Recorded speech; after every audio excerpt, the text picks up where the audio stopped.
Welcome to the Fire and Earth podcast with your hosts, Jason Mefford and Kathy Groover. Fire and Earth, giving you the keys to unlock your limitless potential. Welcome to another episode of the Fire and Earth podcast. I'm your co-host, Jason Mefford. And I am still Kathy Groover. And we are excited to be, I am. It's just I'm glad that you still are. I am. Yeah. You know, you don't know. We go away for a little bit. You're not sure what you're going to get. We are going through the last of the 7 habits of good leaders that we have been talking about for a couple episodes now. So the first 2, we've got relationships. We've got thinking strategically. We have dynamic communication. Use your face. And we have being a curious learner. Jason, you know, so far you and I, we've nailed all these. We got them down. So what? No, okay. Just disclaimer. I'm still working on all these things myself too, right? I mean, but it's, yeah. We're good at it. I mean, I would say we're above average. We're above average, cool. I think, on these. Yes. Cool. I would say that. Let's see what the last 3 are, though. You never know when we're going to fall short. So what are the last 3? So the last 3, the next one is courage to be themselves. Oh, I do not have a problem with that one. I know. If any of you have been listening, right, to this, you know that we're kind of all about this. But it's an important thing, right? Because, you know, so many people are afraid of what other people are going to think. They're afraid of the judgment. They're afraid of being cast out, that they don't really have the courage to be themselves. Yep. And so what ends up happening is, you know, you end up becoming like a plastic Barbie doll that you know, just do and say and are what everyone else expects you to do. Mm-hmm. Now, doing that, again, there's some serious psychological issues for doing that, because that's playing with cognitive dissonance fire. Yeah. Right. You'll go crazy if you're always pretending to be somebody else. Yeah. Okay. So, but the important thing about it is, you know, we all bring uniqueness to what we do. Kathy, you can only give a speech the way that you give it based on your experience, your life, your personality, right? Yep. And it's going to land much better when it's done, you know, authentically you. Again, folks, authentic is another word that a lot of people are using, but that's kind of what we're talking about here, is the courage to be yourself. Just show up and be you, because only you can lead in certain ways, right? I mean, imagine if Gandhi had said, well, you know, I'm a little short Indian man. I'm not a tall European, so how can I help change the world? Well, no, he was who he was, right? And again, think about a lot of these different leaders, or, you know, other people that you look up to. They're themselves. They show up as who they are, right?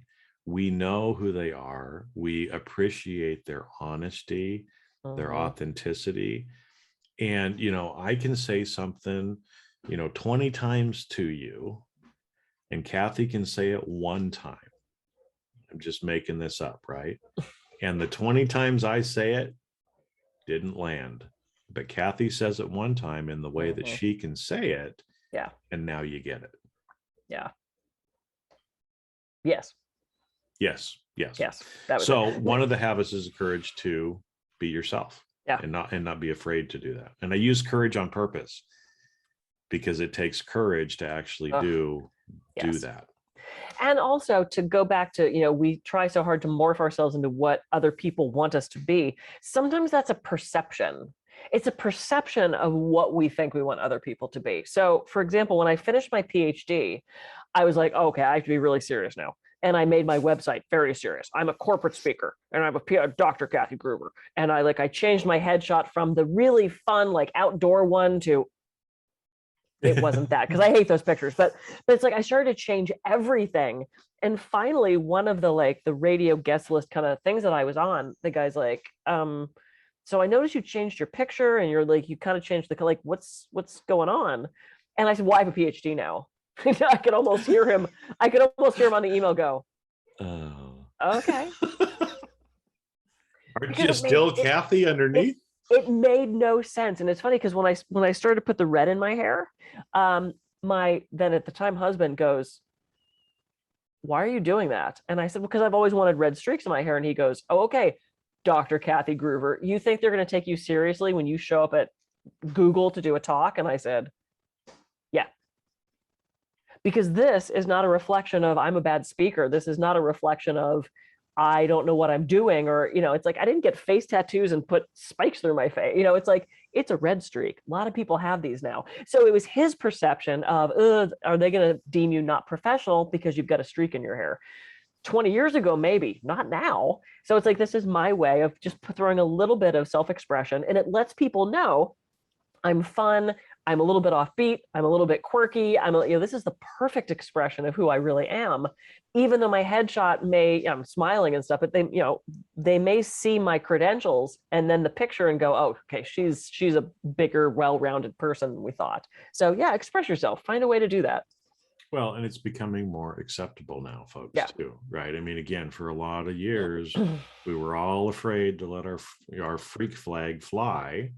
Now it's okay. In fact, that's, to me, that's what makes the world a beautiful place. Yeah. Is how all of us are a little bit different. We're a big melding pot, and I just find people fascinating. Yeah. Right?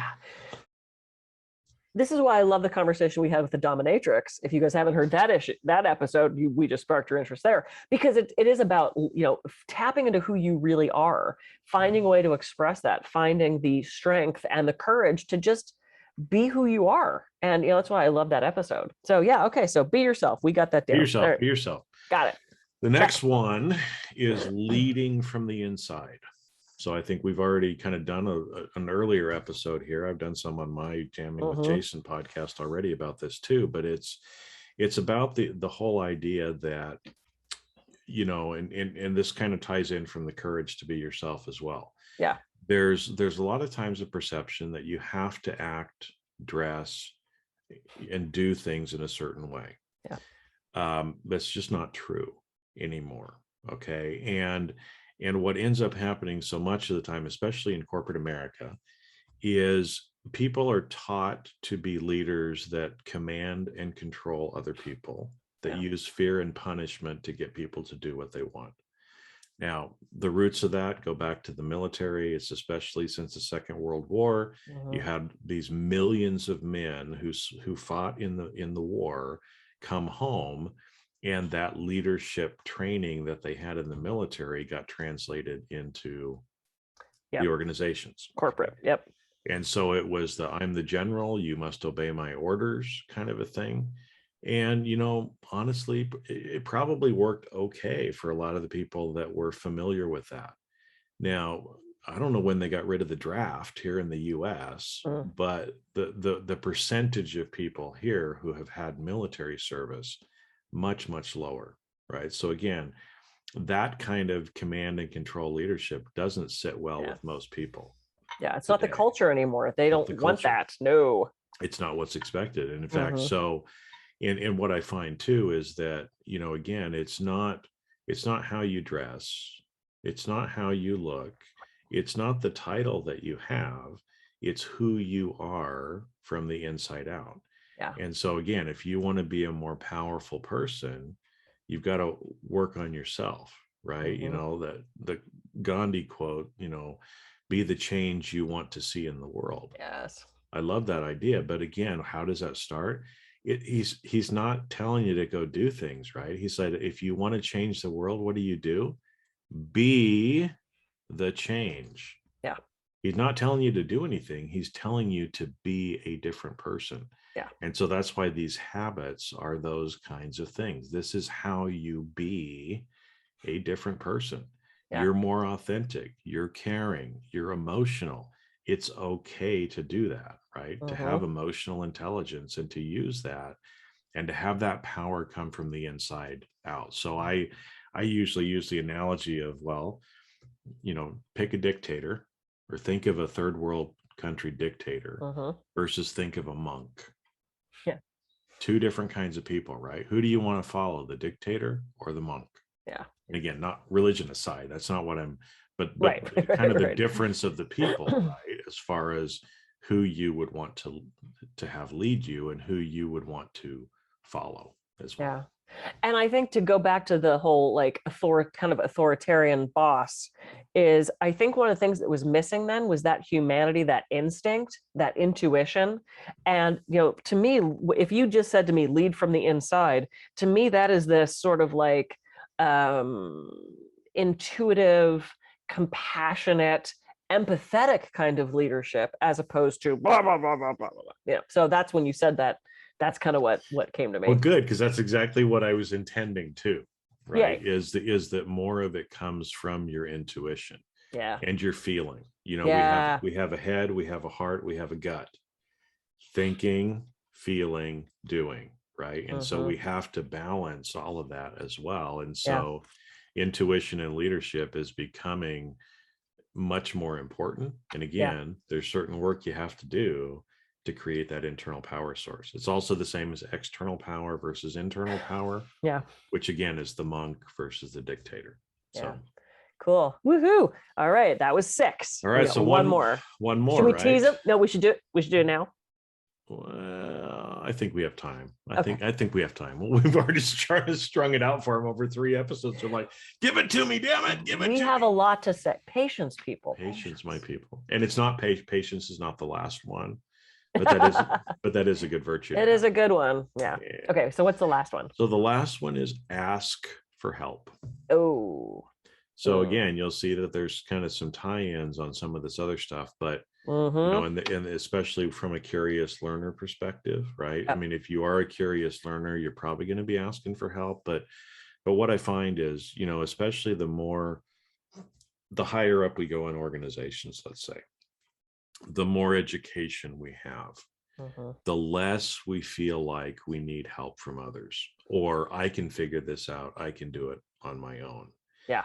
And so the problem is, then you're just stuck, and usually you stay stuck where you are, thinking that you can just figure this out on your own. Yeah. Well, you can be on a slow boat to China trying to figure this all out on your own. Yeah. Or you can actually ask for help, and you can do some things that put you on a rocket ship instead. Yeah. Choice is up to you, slow boat to China or rocket ship, right? I prefer the rocket ship myself. Yes. And so, as a result of that, actually asking for help and realizing that we do all need help. Yeah. Well, and that goes along with the relationships too. And I told the story during that one of me asking a client of mine can you drop me at the car place? So I mean, that's just a very simple example of that. Excuse me. But the other one thing I was going to say was, I was always told the sign of a good leader is to surround yourself with people who know more than you. It's like, I don't do my own taxes. I don't do my own car repairs. I don't do my, it's like I've surrounded myself, even just me, as I'm not in a corporation or a big organization, but I still have a team. I have surrounded myself with people who know more than me. And it's that collaboration, it's that asking. I mean, before we just jumped on for this recording, you and I brainstormed a little bit, a talk I have to give, because I can't do it all myself. I wanted your opinion on that because I value what you do. And I knew you had some good insight. So no man is an island. That's how many different things can we toss out? But it's true. We have to surround ourselves with people who we trust, who aren't just going to be yes men, because that's a thing of the past too. That goes with that authoritarian kind of, what was it? Mad Men. Was it that, that kind of leader? Mad Men. 1950s corporation. We're in a different era of leadership and organizations. And so, asking for help, not being embarrassed to ask for help, not being afraid of being rejected, not being afraid, you have to tap into that vulnerability. And it's what it comes down to. All of this, the communication, the relationships, that all has to do with being vulnerable. So, we all have that part of ourselves, and we have to find a way to trust that we can be vulnerable around people and that it's going to work out okay. Well, and I'll go there for just a little bit too, before we wrap up there, because you raise a very good point about the vulnerability. And this is one of the reasons why this is in here, right? If you think you know everything and you never ask for any help, and I got this and I'm going to take care of it, like I said, you're slow boat to China first off, right? You're going to progress very slow, but also to everybody around you, you're kind of an asshole sometimes, right? Because you bring off this error of, I know what I'm talking about. I know better than you. And we try to go through and show this air of invincibility that a lot of people are taught, right? In order to be a great leader, in order for people to respect me, I have to be invincible. I have to be that superhero. Well, even folks, in the superhero sagas, every superhero has an Achilles heel. Okay. And what's interesting, because you brought up about that vulnerability. And again, it's okay as a leader to be vulnerable. In fact, I will tell you, you're much sexier when you are vulnerable. Now, how do I know this? Because I've watched this in different group settings. Yeah. Where a man who, again, right, men, what are we taught? We have to be invincible. We have to be strong. We have to be the macho one, right? Macho man. Oh, that's a little different thing, but anyway. But we MCA. All right, bring little village people into this too. But that we have to be strong, we have to be macho, whatever. But I have seen this play out many, many times, is where a man in a group setting will actually express and show vulnerability, show emotion, might actually get a little weepy. Yeah. I cry sometimes. And I will tell you, that's like the sexiest guy in the room, because all the women are like, holy shit, that was, whoa, that's sexy, right? Yeah. And so, again, a lot of times the stuff that we've been taught is not really true. Or maybe it was true at some point, but it's not really true anymore. Because we evolve and change because we're curious learners. And so, I mean, again, the best leaders are the ones who actually do ask for help. They're not afraid, right? Because I'll tell you on this too. I've seen this transpire both ways. The people who are willing to hire people smarter and better than them to work for them, the people that do that grow significantly. And again, I worked for one of the people I worked for was a billionaire. Okay, guy's financially successful. He used to always say that he hired smarter people than him to run it. He wasn't. He was okay with asking for help, with bringing in the best and the brightest people to help him do what he needed to do. On the flip side, I remember this one person that I worked with. She was very, very couldn't be questioned. And so she would hire people less qualified, less talented than her. Sure. Right? Because she didn't want to be questioned, whatever else. I will tell you, that part of the business, there were some really stupid people that worked in that area. In fact, I don't even know. Well, if they would have worked for anybody else, those people would have been fired because they were actually inept at doing their job. And so you can either choose to upscale by asking for help, bringing in people that are smarter than you to do, or you can go down the spiral the other way. There's a lot of there really is a lot of choice with this, and unfortunately so many of these 7 is sort of ingrained in us. It's programmed into us, and it's okay to break out of that programming. It's okay to question those things and make a different choice. It's okay to change, which is what we're talking about in between recording today, is about that resistance to change and really being self-aware and reflective, because all of these take kind of sitting with yourself and going, what do I want? What are my goals? Who am I? And how can I be a better version of myself? And I think that's what all this is about. Well, and I'm sure there's some of the people listening, you might be one of them, are going, hey, this sounds like this makes a lot of sense to me, but I don't know how to do that. Well, don't worry. I didn't know how to do it either. Right. But why do you think we're talking about this? Because I help people do this. I help people figure out how to change and how to transform and work through and do some of these changes. Because like you said, Kathy, change is scary. We've talked about it before on the podcast. But it's all things that you can learn. Other people have done this, and if other people have done it, don't you think you can do it too? Yeah, we can. I believe in all of you.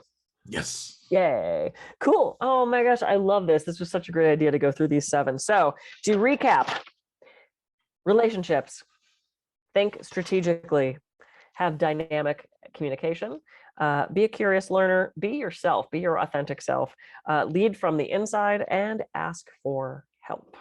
I love it. Good stuff. Well, and when you do, like I said, I've just seen these are habits that successful people that I've studied have. They practice every day. And again, I use the word habits because it's not something like you can do this for a day or two and then forget about it.